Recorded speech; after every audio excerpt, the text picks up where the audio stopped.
fine followers to the Canadian Immigration Institute's YouTube channel. This is Mark Holthe, Canadian immigration lawyer, and I'm back again with another live Q&A. In today's episode, we're going to talk about the elephant in the room. And what's the elephant, you guys? It is this one right here. Everybody who is prognosticating and offering advice and direction on what they believe will be the end to these long delays. That's what we're going to talk about today. We're also going to jump into our standard Q&As where you get a chance to ask me anything that you want. So hold off on those questions right now. They're already starting to pop in. Hey, it's great to be back. I'm Mark Holthe, Canadian immigration lawyer, ex-immigration officer, and former high school teacher, blending all those things together to create this, the Canadian Immigration Institute. I was pretty stoked over the weekend, 37,000 subscribers. Thank you so much. As always, like, subscribe, and share this critter. Now, let's hit this right off the top, you guys. Let's talk about this. I had this sent to me, a little memo, an internal memo on how the federal skilled worker and CEC applications, how they're being processed. There's been so much misinformation that's been spreading around.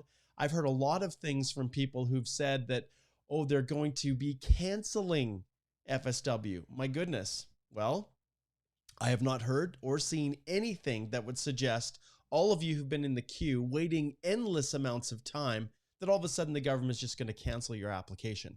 In fact, I vehemently renounce anyone who would suggest such a thing. And let me give you an example. Just recently, I had a client that booked a consult with Chanel, one of our awesome new immigration lawyers. And the client had received an email, an actual passport request 2, not months, 2 years ago, right before the pandemic, right in that range. And the reality is, I think most of you would believe that if you received a passport request that, you'd be right on it. Well, she didn't know she even got it. It went to her junk folder, and that's where it sat for just an endless amount of time. And just recently, lo and behold, she got a medical request and things are moving forward again. That's without even notifying IRCC that she couldn't travel or that she acknowledged that she got the passport request. So anyone who's saying that immigration is looking for ways to just outright cancel PR applications, there is a history. They did do it years ago. There was a massive 600,000 application backlog. Yes, 600,000. And they did call out a lot of those, and there was a class action lawsuit and a whole bunch of things. But personally, I do not believe, I've never seen anything to suggest that they're going to do that. That would be cruel and unusual, and I personally would jump on board with a massive class action lawsuit because I don't believe that there is any foundation for such an action by the government. Yes, you guys, processing times are going to increase. Yes, those that are in the queue are going to see a much longer processing than the stated 6 months that they have on the government website. And yes, those of you who are waiting for draws are probably going to wait a little bit longer. There's suggestion that the actual queue and the number of applications that are in right now ready for processing are almost enough to meet the quota for all of 2022. So we're not sure what the impact is. We know that there's lots of people in the queue.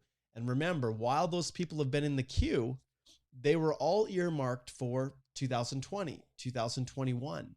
And so the government needed to find a way to meet those lofty 401,000 levels plan targets for 2021. So they created the TR to PR pathway. They did that massive February 14th draw for CECs. That was 27,332, I think. So all of those things played a role in where we're at right now. But anyone who has their application in the queue, I cannot see any world where those applications are going to be canceled. So if someone's out there telling or suggesting that, I would love to see the source of that information other than fear mongering. So delays, yes, I'd predicted that maybe by now we would see another draw, but at this stage, we have not yet seen it. And so just like all of you, if we go down and we flip over here and take a look at, I think, oh, let's see, this one is what we're looking at. There we go. If we go here and we look up IRCC right here and we pull it up, you can see here that we have not. Today is Wednesday. There could be another PNP draw possibly. The last one was January the 5th, and that was a PNP only. So we do know that those are going to continue forward.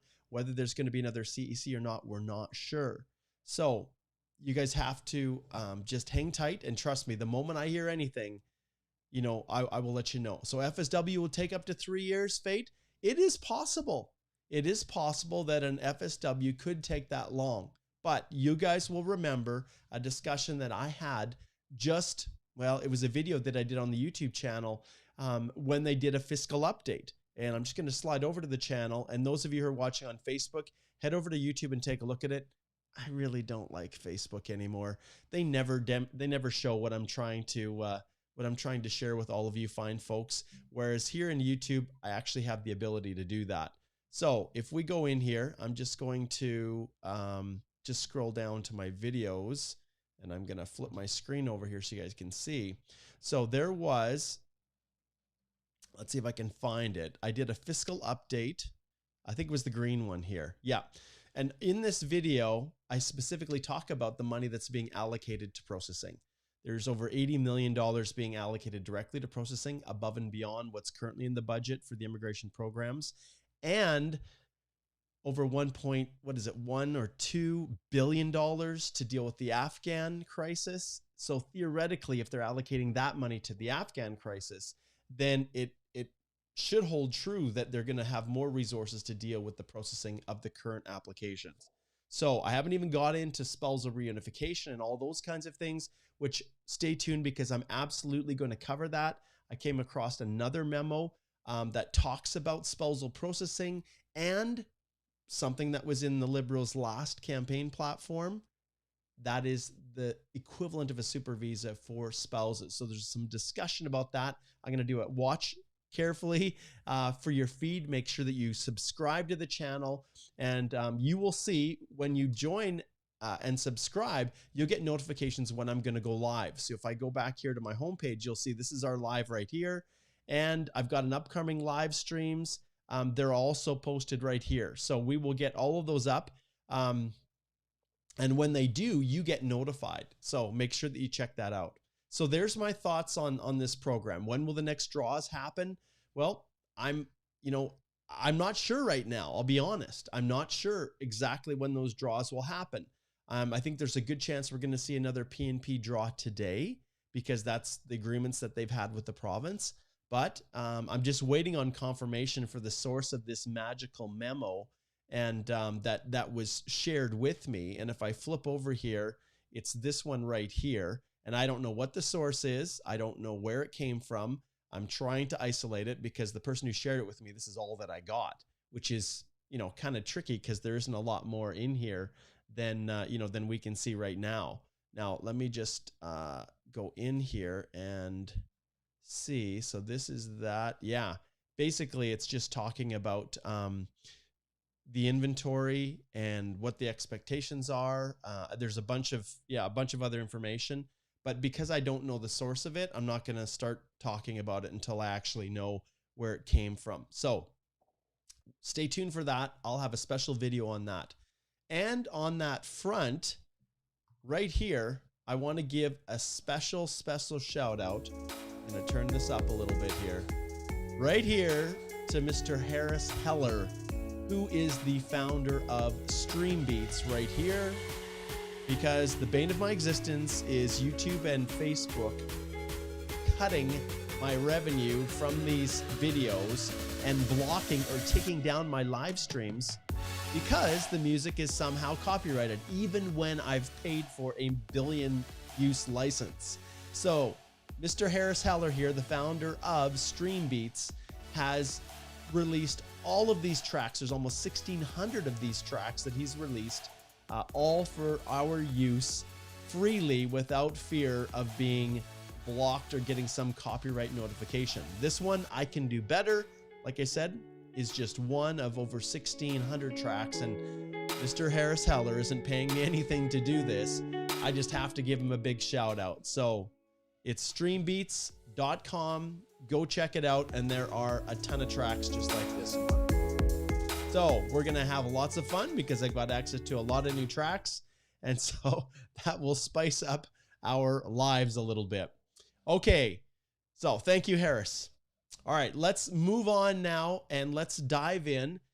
We're now going to talk about, well, whatever you guys want to talk about. Let's jump in and see how things are going. So, Divine, hello, good to see you. It's a good evening for you. Where are you tuning in from, Divine? I always want to know where you're tuning in from. Okay, Mel says, is it true that the clearance of backlog will be enough to fill the 2022 targets? You can see where this is going, you guys. I will do a special video on this once I actually figure out where the source of this document came from. If you guys know what it is, post a link, let me know, and I'll do a video right away to actually give you my thoughts on this. All right. Okay. Faith says, what if I applied for 2 years work permit and it's been processing for 16 months so far? You need to check up on it, my friend, because that work permit should have been issued before now. So you definitely want to follow up. All right. Okay. We've got Sabia. Oh, Saskatoon. I hope you're staying warm. Tourism. Bilaspur says, if the jobs are in high demand, still the work permit visa going to take long processing times. Well, right now we'll see. Job demand is starting to pick up in Canada, you guys, which is a good thing. It is. And I know how important you guys now see, you know, some other connection with Canada, whether it's studying or working, and how hard it is to qualify when they do return to invitations to apply with human capital points in and of itself. Well, this is where I want to draw your attention to the latest blog post from my associate, Chanel, and I'm going to show you guys how to access it. Head over to Healthy Immigration Law, go to our resources page, and this is kind of blown up. It's probably what you'll see on your phones. Go to the blogs, and then you'll see this one is awesome with Alicia. But just yesterday, if you have not watched it, you have to go to the channel and watch the video that Chanel and I did on everything you need to know about job offers in Canada. You know, Chanel covered a ton of awesome things. And if we jump over to the YouTube channel and we scroll down, you'll see that it was right here. Let's see where it is. I'm going to make sure. Oh, we haven't that's why we have not updated it. Okay, it was alive. So let's see. Here it is right here. All about job offers. Okay. And I can see only 620 of you have watched this. You guys have to go back and watch the video. The first part is all teaching. You don't have to stick around for the live Q&A, but that video is all about job offers. Chanel came, she had her own interaction with, you know, job offers being peddled. And I can tell you guys need to be really careful, because there are lots of people out there looking to scam you, and job offers is one of the main ways that they do it. So please be very careful with that stuff. Go over, read Chanel's blog, go watch the video, educate yourself so that you can tell the difference between what is a genuine job offer and what is not. And there are even, and Chanel comes from the background of recruiting. She actually worked for a company that did headhunting and recruiting. And, you know, and now she's an immigration lawyer with our firm. So she is super well positioned to know this stuff. That's why she wrote the blog. That's why we did the video. Go check it out. All right. Let's see what else we have here. Okay. And anyone who's asking about processing times and things like that, you guys, I don't know any more than you do. Sharov says, my AOR was December 2019, biometrics, PCC cleared, remedical done, GCMS notes thrice since last 2 years. When can I expect the PPR? As you remember, once again, back to our videos, I did one. Let's see, when was that critter? I think it might have been, was it Black? I'm trying to remember all of it. Yes, breaking news. So this was 3 months ago, I did this one. And this was an FSW candidate who was in the US, who filed December 2019. The dependent spouse was in India, and they, within 1 month of getting the medical request, they received the passport request. So countries play a role in this. Processing and the volumes in overseas offices and missions plays a role in this. And so all I can say is any day, my friend, any day. All right. Let's keep zipping through here. Thacy says, thanks for your wisdom, Mike. Okay, so my name is Mark, but I will answer to anything, Thacy. You have been an awesome support while waiting for my PR. Now I got it. Much love to you, sir. Awesome. I will put in this. Oh, I got to turn up my audio here a little bit.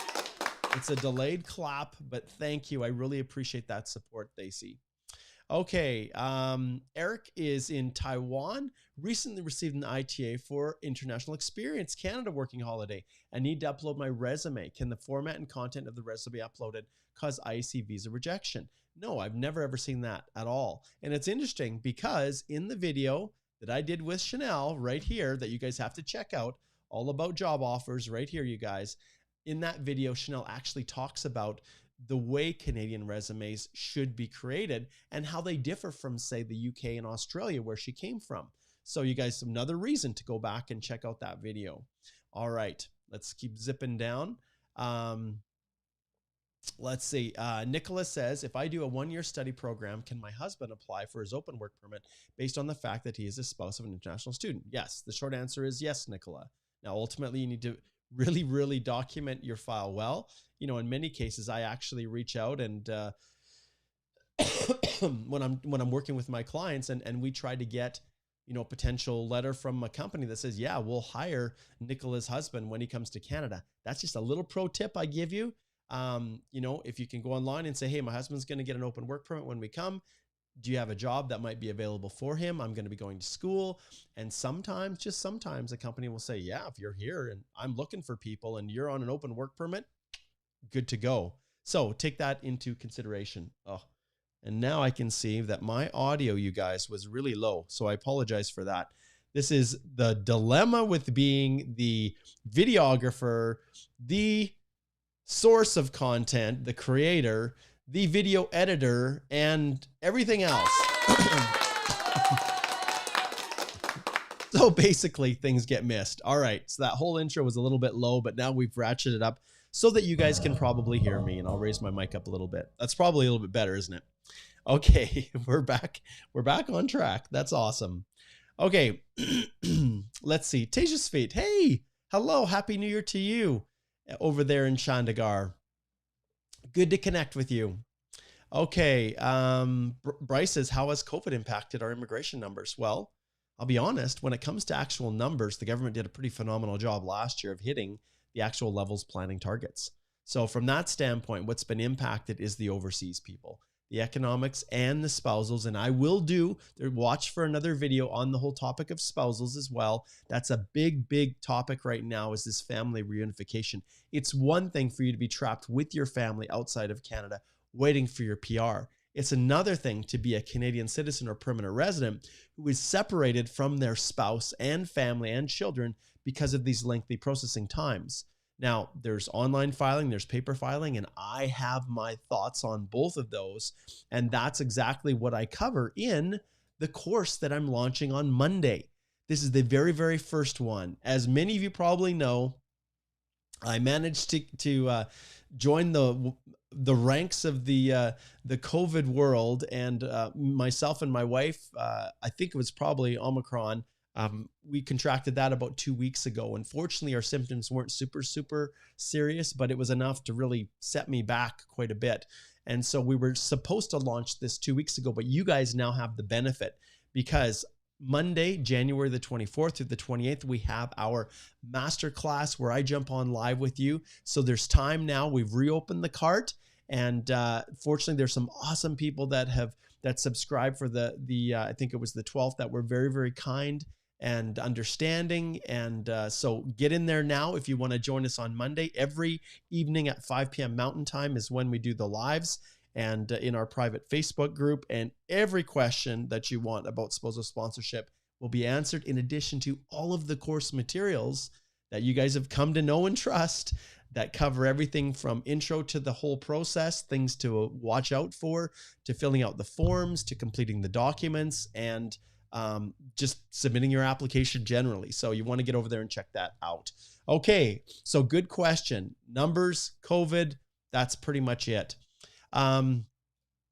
Subia says, will there be also delay in TRV visas for parents? Guys, I think you probably have seen by now that visitor visas for anyone coming to Canada rank super, super low on the scale of priority for the government. So you can pretty much guarantee that those are going to be slower.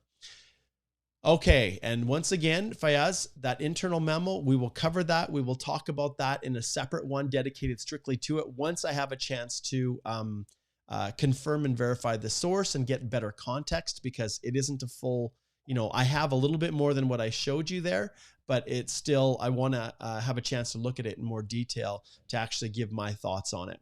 Okay. Okay, Saddam says, which date should I enter to declare IELTS test result date in the e-profile? Date when the IELTS test results were published online, date mentioned on the test report form signed by the officer. I use the signed form. Ultimately, when you're completing that, there's some flexibility. And if you're uncertain and you want to, and you have to choose between two and you're uncertain, those letters of explanation, that's the glue that holds everything together.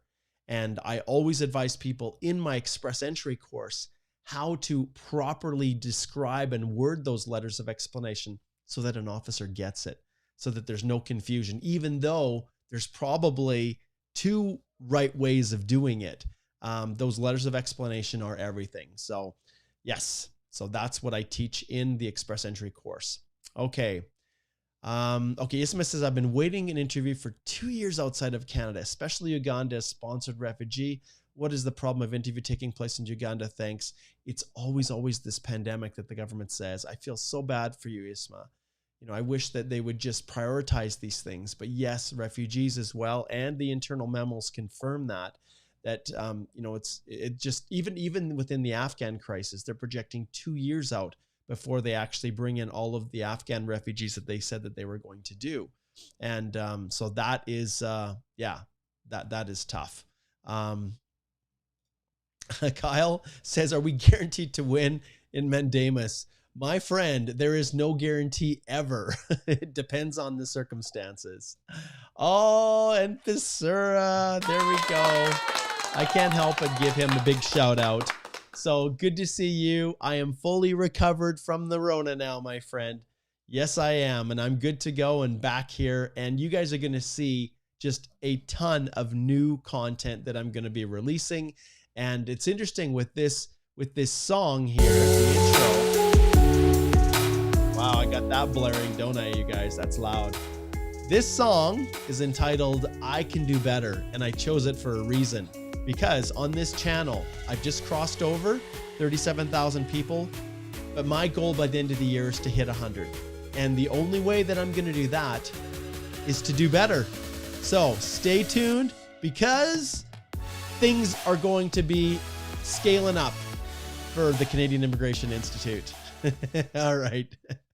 Thanks, Thesura, for the shout out. Awesome as always. I love it when past alumni of the Express Entry step-by-step course come and join me. And, I think you guys all know that it's coming February, March is kind of what I'm targeting, but I'm not going to launch it unless we see some meaningful draws. And so the Express Entry is going to kind of hang out a little bit. And I've had a lot of people have come up and said, look, Mark, I've been drawn under the PNP. Can I get access to the materials? And the answer is yes, you can. But you just need to reach out and send me a little message. And probably, I think if you just send it to, let's see if I can pull this up for you guys here. If you go to the website, you can see this. Just send an email right here to info@healthylaw.com. If you do want to get access to this material before the next series of master classes launches, just send me that and I'd be happy to work something out to give you access at a reduced cost. All right. So there we go. Back to the questions. So Thesura, thank you for connecting in, my friend. Okay. Bryce says, let's hope the 49ers beat Green Bay. Aaron Rodgers, 49ers, I am kind of partial for Steve Young, obviously.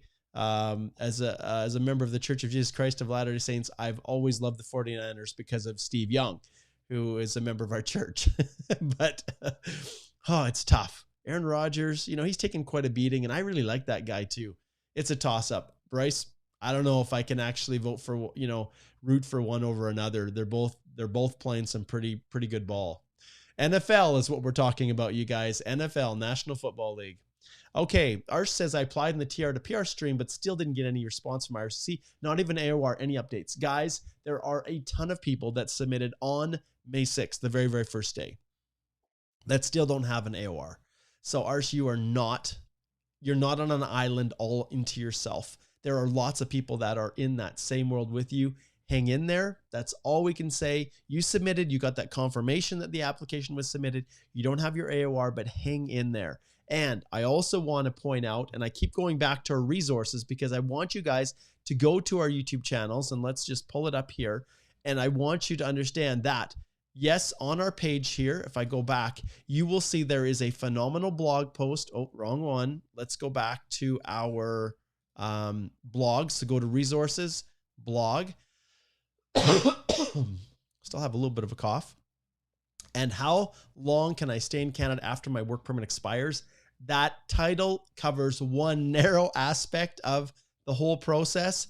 But when you go in here and you look at Alicia's blog post, it is unbelievable. It covers every single thing that you could imagine when it comes to the question of what do I do because my actual application has not received an AOR and I need it to extend my work permit.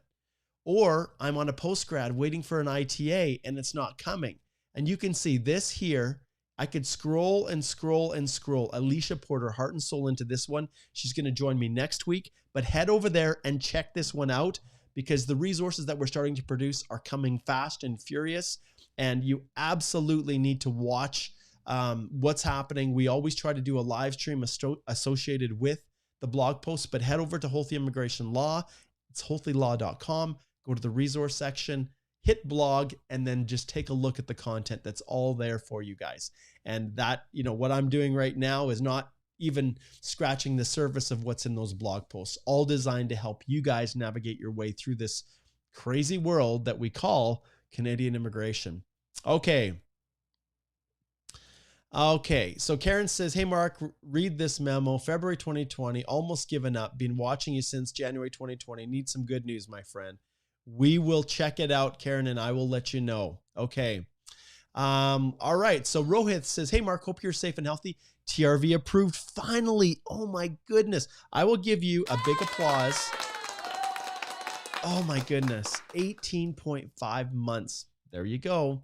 Returning to Canada on a 3-year postgrad work permit. Only 1 year left now on it because of processing delay. Thank you for your work. Hey, my friend, like we do all that we can, right? And it's so painful to see what happened. And this is just another thing that I want to let you guys know. You have to be very, very careful when you are choosing to leave the country, that circumstances won't arise that you're trapped outside. And so you have to be really, really careful. Okay. Akish is saying, hey, are we expecting another TR to PR pathway program for graduated international students in the coming years?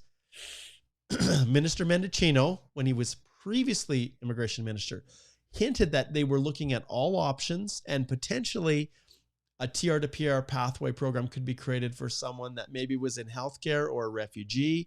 So they're still very, very mindful of that. I personally think it's very unlikely that there's going to be any kind of a TR to PR pathway again for international students. I'm just not seeing it.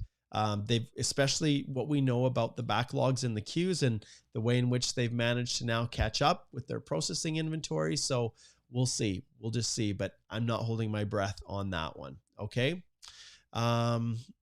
Yeah. And we've got another one. Kyle says the same thing. What are the chances of TR to PR? Unlikely. Have your son complete his studies. You bet. I know he's paying taxes. I know he's waiting for a draw. Complete his studies and get his postgrad and go that route, Kyle. That's the direction that he needs to go. Okay, so Karen, I'll just touch on this briefly. What is a writ of mandamus route? Is it even a legit ethical way for us to speed up a decision? Understand, it's not speeding up, okay? Not in the sense that if you file a mandamus application, somehow your application is going to get processed faster than someone else. No, this is when it's been languishing so long that it's just unreasonable for you to have to be able to wait longer. And there's been no reason or excuse provided by the government to explain why your application is stalled out. There's been no meaningful action on it. It's just sitting there. So the mandamus is there to give a jolt to the system and to say, hey, this application needs to start moving forward. It has been locked up an unreasonable amount of time. But here's one of the things I want to tell you. In a normal world, if your application was tied up for, 2.5, 3 years and it was an express entry application, yeah, I would have no hesitation filing a mandamus application in federal court. However, in this world where the government can point to, well, the pandemic, then they can point to the Afghan crisis, they've got at least something to hang their hat on when it comes to defending those and say, look, we're doing the best we can. Force majeure, it's outside of our control. So take that into consideration, Karan. Okay. Jama, hello. Good to see you. Krishna says IRCC still more focused on Afghan refugees. TR to PR, no updates under healthcare. Yep, Krishna, absolutely. Without any doubt, our current government, parliament, has very clearly placed the Afghan refugees ahead of you. It's as simple as that. They have. Okay. Jojo says, where are TR to PR application processing centers? How it works? Please explain, Mark. TR to PR pathway are generally processed inside Canada. I haven't seen too many people that have had their application shifted to another part of the international network, but it's possible. When it comes to processing, because of the ability to file online through the TR to PR pathway or express entry, sometimes if you're overseas, sometimes if you're inside Canada, if there's increased capacity in another processing center or another location, they can shift applications to another location within the global network for officers to work on to help deal with the backlogs. So as far as processing centers, they all come into this VAT. And when, as a table officer with the Canadian Bar Association, I actually sat in on it was a kind of pulling the screen back on what the intake officers are looking at when they're doing acknowledgements of receipt, that first step. And we were able to see how the files are triaged, how they're assigned to officers. And it was actually very, very educational to see the systems that they were put in place. I can't remember if it's Deloitte or whoever created this portal for AORs, but they showed us exactly the officer's view, how it works. And, so I'm hoping that measures like that will help to deal with this processing times. The money, the 85 or 6 million that was announced at the end of last year in the fiscal update from the government, I'm hoping that money will start to trickle down. And what is it going to be used for? Hiring more officers, right? But it takes time to get those officers trained. And so that's another reason why we're seeing a lot of, mistakes and applications sent back improperly, especially in the family class world. So it's not an easy time to be applying through Canadian immigration. Okay. Okay. I think, Niranjan, I think you asked this one yesterday. Yes, you did. And I answered your question yesterday with Chanel. It's not a big deal, my friend. So lots of times, especially in India, names don't always match up perfectly. As long as your name isn't John Smith one place and Henry Winkler in another, you're going to be fine. And if you have any doubts or questions, then just send a web form update if you can. I'm assuming this is a TR to PR pathway, given your reference to IMM 1294. Actually, do you know what? I'm not sure what the application is exactly. Excuse me. Let's just take a quick peek. Let's see here. Let's see what we got. So we are looking at this one right here. And let's see what it looks like. Just give me a second here. See, now you guys are making me work. Just got to double check here and see what this is. Okay. Okay, of course, study. All right, there we go. I've been doing so much online. So basically in your study permit application, understand that this happens a lot. And it's just as simple at the beginning is when you deal with it, my friend. If there's any issues, you deal with a letter of explanation up front. But unless, and as I indicated to you yesterday, you know, I'm known by Mark C. Holthe. I'm known by Mark Charles Holthe. Sometimes I'm M. Holthe. Sometimes I'm Mark H. Like, immigration understands that. And generally speaking, it is, you know, it's not a super, super big deal as long as they can see that the majority of the names are in there. You know, you take a lot of clients from Mexico, that second last name often they don't use, but it's on the passport. They use the first of the two, you know, surnames. So yeah, not something that I would worry about too much. Okay. Hello, Jama from South Africa. Good to see you here. Hope everything is going well and that darn Omicron has passed through there quickly. Had my opportunity to experience it, so I hope you're safe and your family is safe as well. Okay, let's see here. And understand, you guys, that I will not be able to get to everybody's question. That's just the nature of this. Okay, George, another past alumni. Big shout out to you. Thank you, George, for saying hello. Okay, and anyone that's asking about processing times or things like that, you know, that's something I'm just going to skip over because I think we've talked about that till, as we say here in Western Canada, the cows come home. We've talked about it until the cows come home. Okay, which is a reference to cows coming in from the pasture in the evenings. Yeah, so anyways. Okay, was asked to submit updated proof of funds. Yep, submitted it after 3 weeks. By the time I sent the documents, the currency exchange rate has gone down and I became a few $100s short. What should I do? Well, top it up. And if you have an ability to submit through a web form, just resend it. More than likely, it's not going to be an issue, but you don't want to take any chances. There's always a possibility that you can get a jerk officer. So what I recommend is that you just update your proof of funds again. And personally, I tell my clients to have over $1,000, you know, $1,500 more as a buffer in there when you're dealing with those fluctuating exchange rates. So that's what I recommend that you do. Update it and then update through the web form. Okay.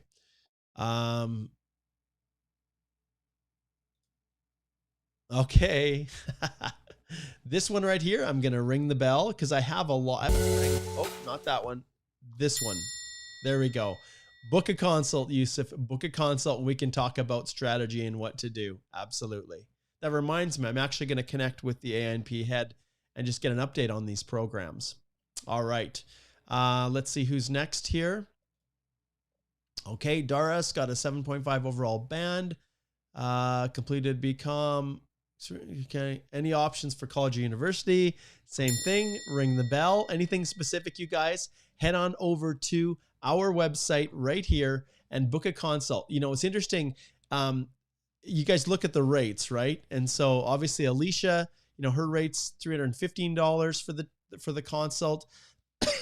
Chanel here, one of our newest lawyers, her rate is $157.50. And she has very, very quickly become our study permit expert within the firm. So wait a minute, scale it back, scale it back. Sorry, as lawyers, no one is an expert. No one's an expert. We focus our practices predominantly in certain areas, and Chanel has a lot of experience dealing with study permits. So those of you who have any questions about study permits and the like, make sure that you head over there and check out Chanel. Ms. Chanel right here is an exceptional young lawyer, and we are absolutely stoked that she's in our firm. So go check her out.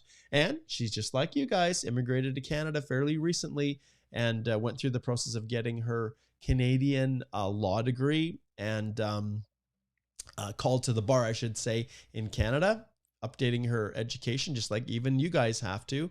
And now she's a practicing lawyer within our firm. So we're delighted to have her with us. Okay. Yeah. Expected next tech draw. Danielle, not sure. We'll just have to wait and see. I haven't heard any rumors at this stage. Okay. And same thing, Patel and Kit. This is the golden question, the $1 million question, which I wish I had the answer and then I could get $1 million. But at this stage, we're in limbo, but I'll tell you the moment I hear anything. Okay. Tanya says AOR January 2021, FSW Outland India. Should we like to make our mind not to receive any news in entire 2022, it probably makes sense. So if it was 2021, it's hard to say exactly. I think you've got a shot that it's going to move forward in 2022 because they're not just sitting doing nothing. They're going to figure this out. They're going to ramp up processing. And it's the people that are already in the queue, they're going to have the best chance of getting landed in 2022. All right. Okay, Vishal says he shared that on Facebook. I think that's with you. Okay, I'm going to go in and I'm going to take a look and see. I think that could be the document here. And that would be awesome, Vishal. Let's just see what we've got here. I'm going to pull it up as we speak. And you guys, I get so many Facebook messages that it is really, really hard to see what is what is really, really important, what isn't. Okay, let's see here. Maybe you shared it with the Canadian Immigration Institute. Yeah, I don't see it yet, my friend. So I will definitely go in and I'll track it down. You can also send it to the email address, right? So you can slide over here and just send it to info@healthylaw.com. If you could do that, Vishal, that would be awesome. All right. Okay, let's see. We've got a super chat that came in. So let's pull up Rabia. Okay, TR to PR. Okay, in the personal history, do I have to include work that I did for just a couple hours during an initial training shift? It was for one day and I didn't get paid at all. Rabia, I don't get too fussed about those kinds of things. If you wanted to be very, very certain, then you can always make mention of that. But when you are, I don't even know, did you get the job? Maybe it was, if you didn't get paid at all for one day training, that breaks my heart because that's a crappy employer. Any employer makes you work for free. Not cool. I'm in the process of recruiting a new video editor to help with the videos I'm producing on this site. And I'm going to be doing the core recordings. And then I've got 3 people that I'm testing out to see which is best. And I'm paying every single one of them the rate that they quote for their work because they're providing value. I'm only going to use one of them, but it would be unfair for me to do anything otherwise. And it breaks my heart to hear that you even had to work a day for free. Not cool, not cool. But on the TR to PR pathway, that's not something that's going to be fatal. If you have an opportunity to update and just say, hey, I realized in my personal history, I did do one day of unpaid work as a part of training. There's no harm in doing that, but I don't think I wouldn't be fussed about that, Rabia. I wouldn't. That's, I assume you were either as a student or you were, and you were within the 20 hours per week limit, or you had your postgrad work permit. So would not, I wouldn't stress about that at all. All right. Great question. That's a good one. Okay. Now to try to figure out where I left off, which is always entertaining. Okay. I think I found my spot here. Okay, Tish's Feet's got a question. All right. Since processing is already approximately 3 years, would it be wise for someone to get married and add as non-accompanying spouse, or is the processing delay a bit more hyped? In all honesty, absolutely. If you're going to get married, I wouldn't bother waiting. October 2020, you're still in that world of, of where the vast majority of outlanders are. So, in your situation, I don't think there's any harm in proceeding forward with the wedding. Remember, it all comes down to the time of that wedding. Anyone who was married before they submitted their EAPR, that spouse needed to be examined. And if they were listed as non-accompanying, and then you want to add them as an accompanying dependent after you submitted your EAPR and change them, then your CRS score is going to be recalculated based on your spouse's, those extra 40 points that are attributed to them. But if you get married after you submit your EAPR, then they don't do that same kind of assessment. Now you still have to have police certificates and you still have to do medicals and provide, digital photos and passport and answer the questions often they will send. And we're helping a lot of clients with this right now, adding a spouse because life goes on, right? It does. And it doesn't just stop just because you are, you're waiting for your PR application to be approved. So, but you have to do it right. You have to be careful in how you do it, because if you mess anything up within the process, not only can it delay it, but if you go ahead and you end up landing without having that spouse medically examined, you can be forever barred from sponsoring them in the future. So keep that in mind. All right, I got a really big one here. I can see I'm gonna have to shrink this down a bit there so it fits. Okay, let's see here. What's up next? Okay, and I get, so many of these questions. So Aisha says the TR to PR didn't submit the pay stubs for the date applied as being paid biweekly, didn't have it for that day, but did send the previous 4 biweekly pay stubs. Do I send it through web form or wait for? Yeah, in that case, you've done everything that you need. You don't need to worry about that. You don't need to stress. You provided the most recent pay slip. The one that that happened or fell on the actual day you filed wasn't ready yet. That's okay. If you get a request, then later on, if you need to update police certificates or medicals or whatever it might be, then at that stage, if you want to include that more recent pay slip, you can. Heck, you could include them all if you wanted to, but I think it would be overkill. All right. Who is next? Let's see here. Okay, George has got a question. Okay, yes, George. Lots of people are stuck in that situation. Still waiting for my PR card. The e-Coper was December the 10th, 2021. If it has been 6 months and they haven't sent me my PR card, is it right that I would have to apply a new application for a PR card? Wait 1.5 years. Oh, no, George. No. This is just an internal delay. You will not have to refile and go through the permanent resident process again. I know how long you waited. And yeah, we had those discussions early on, didn't we? In the Express Entry step-by-step course, we talked about that. You were one of the most active people in our group, and you've done everything that you need to. And no, I've got other clients who had problems with their photo that submitted it right around the same time you did and had to re-update, and they're just sitting and waiting. So you guys are just unfortunately in that queue. And you'll remember as well, when you look at PR card processing times, I think it's about a month. And anyone who's asking any questions about processing times, all you have to do is to slide over here to the IRCC website and just type in IRCC processing times. And that should, if you need to throw in a Canada there to prompt, if you're outside of Canada, this is where you go. And if we look here and we go down to permanent resident cards, it says, did you submit a PR card application or solemn declaration? You say, yes, I'm renewing, or no, I'm waiting for my first card, which is you, George. Then when we click on this, well, it's up a little bit more. So it's 71 days. So you're well within that time, and there's nothing to be concerned about, George, at all. It's just a matter of waiting, which seems to be the new normal, isn't it? Okay. Let's see here. We've got Boudica from Richmond Hill. Good to see you. Chandran, hi. From the UAE, shout out to you as well. Dishesh is good morning from Vancouver. Looking forward to get some updates about TR to PR.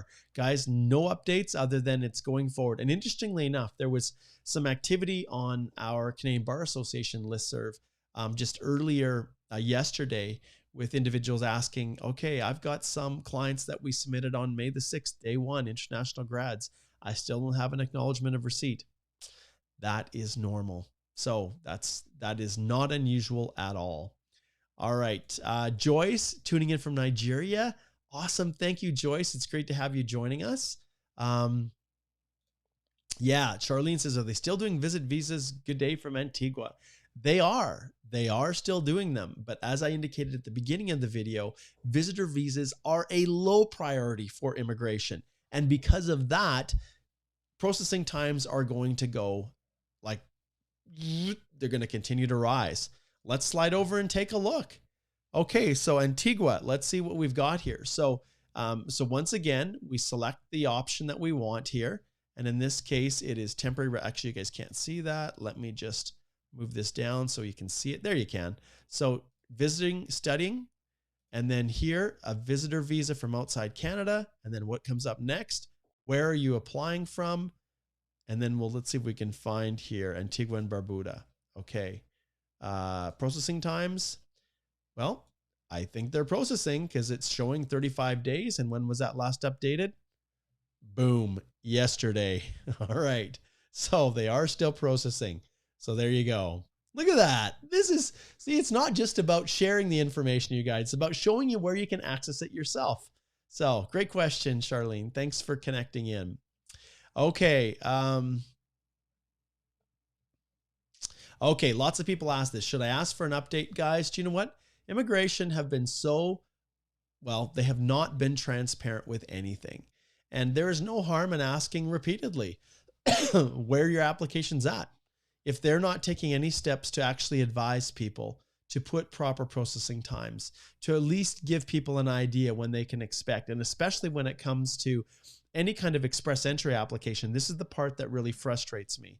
At the top, you guys will see here that they've got this disclaimer, which is totally unhelpful. It doesn't help at all. It basically says, here's the processing times, but you can't really trust them. What does that mean? Okay, so that's fine. Then at least give us a ballpark. So we go to economic immigration. We go to express entry, which you choose the program. So we'll go with the skilled workers federal. So that's you outlanders. Then have you already applied? I already applied. You click processing times. Look what it says there. This is totally disingenuous. Why they do not update this is not cool.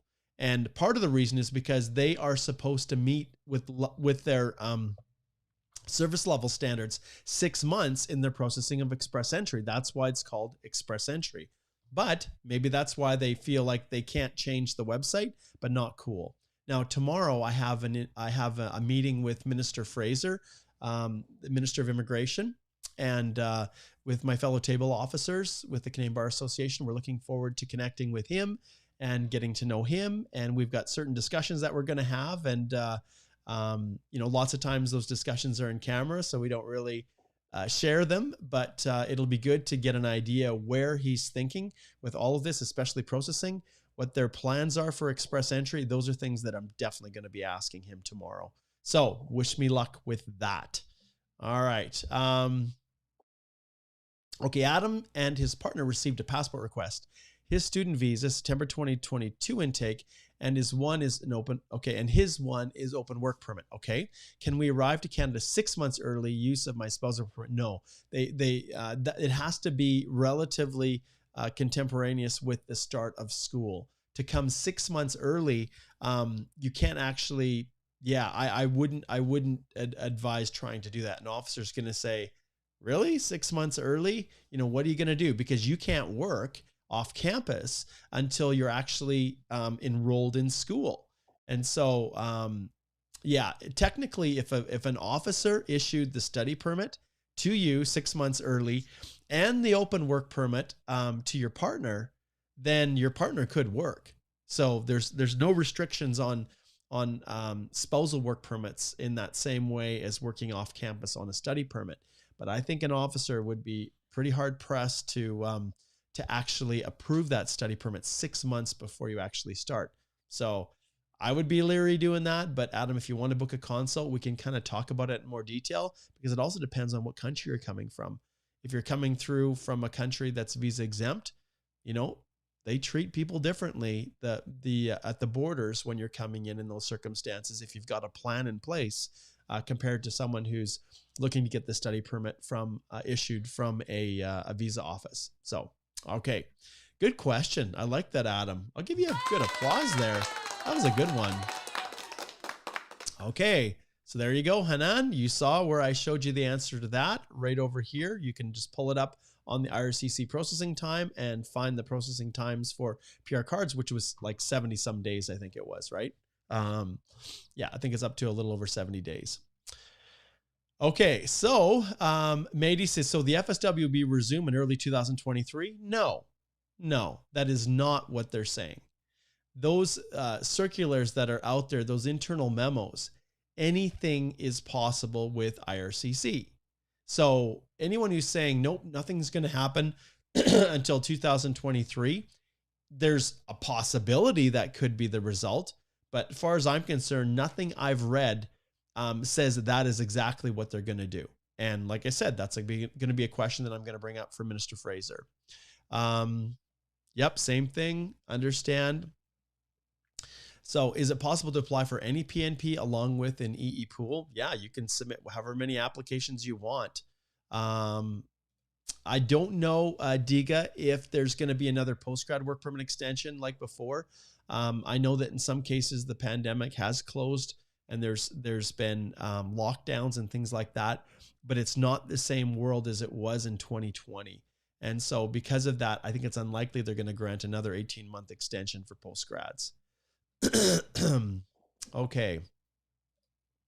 Budika says, can I apply for citizenship within 2 years of being a permanent resident of Canada and studied for 2 years? So that's a great question. So remember, when you're applying for Canadian citizenship, that you get half-day credit for every full-day credit that you've been legally in Canada as a temporary resident, as a student or a worker. They give you basically a half day for every year. So technically, Budika, if you had been studying for 2 years before you became a permanent resident, and then you were a permanent resident for 2 years, then it may be possible for you to meet that 3 year in 5 year a little bit early. And that's one of the advantages to people who have been in Canada for years before they obtain their permanent residence, because they do get up to a year essentially of credit towards that 3 year rule for citizenship. Okay, good question, Budika. Okay, yeah, Ankit, there is no timeline. He says, hello, Mark. Is there a timeline for remedical pass to PPR? I cleared my remeds on November 25th. Still no PPR, FSW, Outlander, AOR, December 16th. Thank you. Ankit, like I said, I saw it depends on the country, right, that you're in. And obviously things are in India and Pakistan, you know, things are a little bit slower over there. Yeah, I've had clients that are right in that range that within a month, they were able to actually get their passport requests, but it really, really varies by geographical location. All right. Yes, Igor, I was celebrating that. Igor rules. He is awesome. We're just about wrapped up here, guys. We've got a couple more minutes. I'm going to hit some of the, I'm going to make sure I get to the super chats. But yes, Igor, I saw that last night. 37,000 subscribers. Thank you, you guys. Thank you so much. If you haven't yet, please subscribe to the channel. And we try to advise and put out that calendar kind of scheduling invitation to upcoming live streams that are going to happen. So make sure that you subscribe to that. Okay, let's jump down here and let's get on to this super chat. Okay. Namrata says, is it possible to do a soft landing after COPR? Yeah, it is. It is, but you need to make sure that you've got somewhere for your PR card to be sent to. So you need to sometimes the officers will ask for an updated address. Sometimes they don't. I've seen both. When you complete the landing, if you're flying to Canada with a COPR, not an e-COPR, a COPR, yes. But I think in most cases, I would have a plan in place, you know, explaining to the officer what's going on when you complete your landing. It is possible, but for most people, Namrata, I recommend that they slide over and book a consultation with us, because there's a lot of moving parts and it depends on where you've come from. So you can see here, you've got Alicia and Chanel and Susan, and I'm tucked in here down at the bottom. But yes, slide over here and book a consult with us and we can help guide you through that. Some officers can kind of be jerks and say, well, you know what, you're coming for a short period of time, but the reality is the travel restrictions in terms of essential travel are no longer there. What it comes down to is whether or not you're fully vaccinated, those kinds of things. Sampan, I'm going to give you an applause right here, because I am absolutely watching the coming weeks. I am going to be doing a new video specifically targeted to understanding tier. All right. Which of course is the new knock system that's coming down the pipe. Okay. You guys keep jumping in here with super chats. Okay. Shawshank. Okay. When you do that, guys, make sure that you put your question associated with it. Let me see if I can find yours, because I get so many, it's hard to find it. Okay. Here we go. I think I found it. Okay. So Shawshank says, I want to ask how IRCC is looking at education completed online due to COVID. Is it possible for them to not allocate CRS points for such education? Remember, when it comes to getting a post-grad work permit, yes, overseas, if you were doing education online, they put rules in place to give people credit so they get their post-grad. But that is not the same when it comes to getting credit for in-Canada education for the purposes of CRS. And so I'm glad you brought that up, because there's a clear distinction with that. And anyone, like I said, that has any questions related to studying and the impacts on their permanent residence, make sure that you slide over and connect with Alicia or Chanel, because those two have really dived deep. And remember, these are immigration lawyers who have completed undergraduate degrees, who have then gone on to highly competitive law school. So make sure that you check that out. Okay. And so I think we've got that one, Shawshank, we got that one for you. Yeah, our time is just about up. I don't think I'm missing any other super chats. I think that's it. Okay. Oh, you guys, seriously. Okay, this is the last one. All right. So Ravi, you know that I'm compelled to answer your question when you do that. You know that. Okay. Ravi says, I applied for police certificate for the TR to PR when he was on a post-grad work permit, but missed stream. Will my PCC be valid when I apply for express entry? I haven't left since I landed. Gotcha. So if you have not returned back to the country in which you in which you obtained that police certificate, and that police certificate was issued after you left, so if you requested it, then it won't expire. So even if you used it for something else, that's okay. If the police certificate meets all the requirements for immigration and it was issued in that country after you left, not when you were there, because if you were there for even a day, you guys and your super chats, I have to get to another meeting.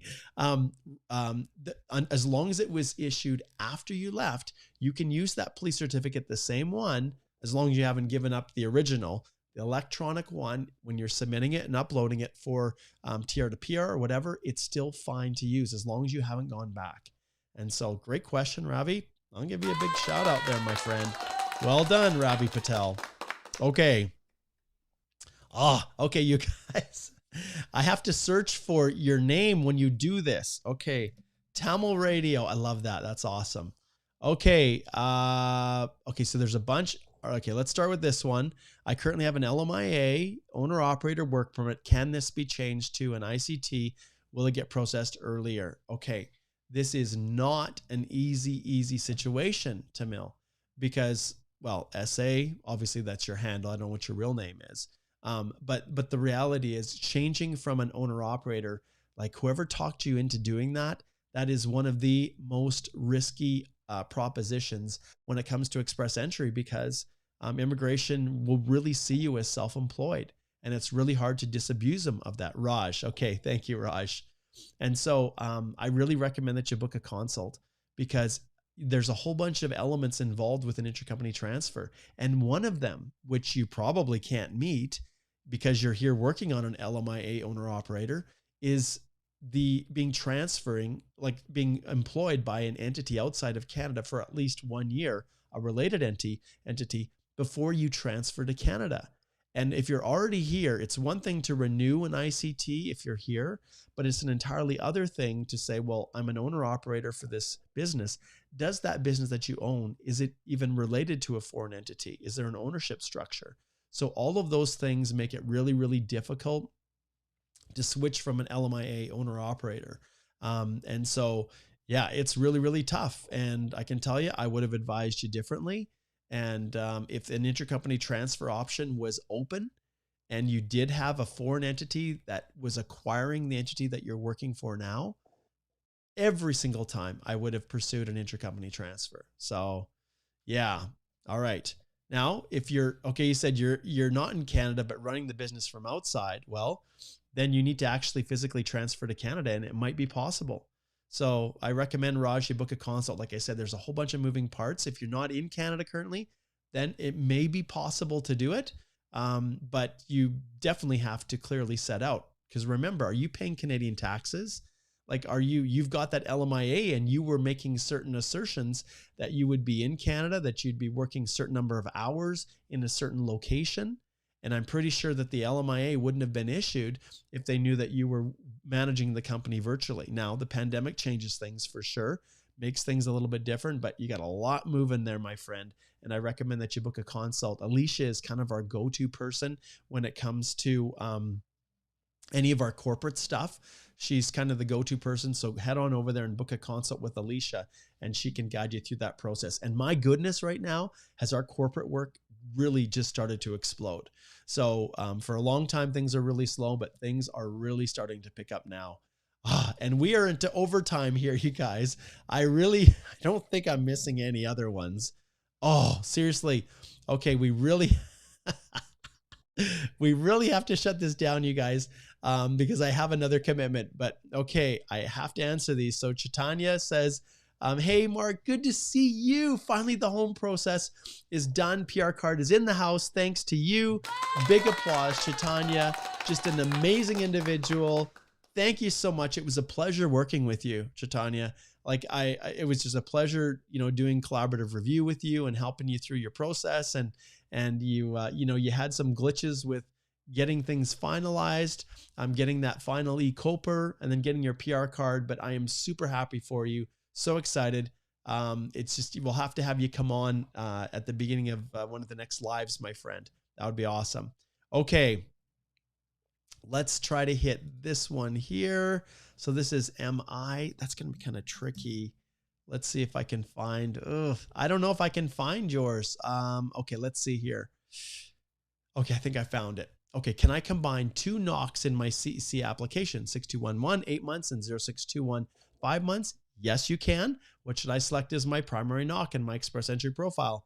Whichever one you think is going to be more beneficial. And the only real advantages, they're both, one's a 0 and one's a B. Skill level, it doesn't really make a big difference. Ultimately, you can choose whichever one you want to. Maybe if there's, one that's more popular with the PNPs, if you want to consider that. But let's face it, you're already a CEC. And obviously right now, if there's a pathway through one of the PNPs, then that's where we're getting traction. So that would be the only factor that I would look at, is whether 0621 or the 6211 appears to be more attractive for the province that you're actually working in. And if there is an outside shot that maybe you can get drawn through one of those, or receive a notification of interest and then pursue it that route. All right. Okay. I keep hearing these individuals that are posting stuff. So I want to, okay, we're going to wrap it up there. I don't think I missed anyone.